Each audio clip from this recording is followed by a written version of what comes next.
కనుక ఒంటరి ప్రయాణంలో ఒంటరి ప్రార్థన మనకు చాలా ముఖ్యమైంది. ఒంటరిగా బాగా ఏడవచ్చు. నా జీవితంలో కష్టాలు వచ్చినప్పుడు నేను చేసే పని అదే.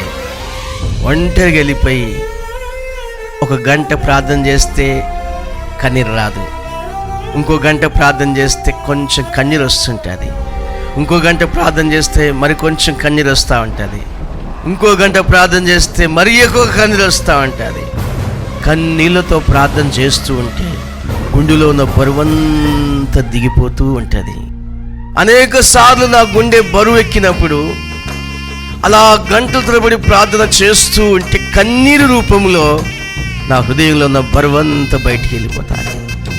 ప్రార్థన ముగించుకొని వచ్చేసరికి ఒక సంతోషం, ఒక ఆనందం, ఏదో నేను పొందుకున్నట్లుగా ఒక అనుభూతి నాకు కలుగుతూ ఉంటుంది.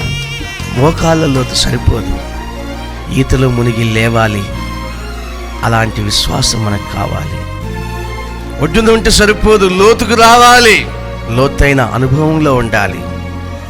ఇది ఒక గొప్ప ఉద్యమం.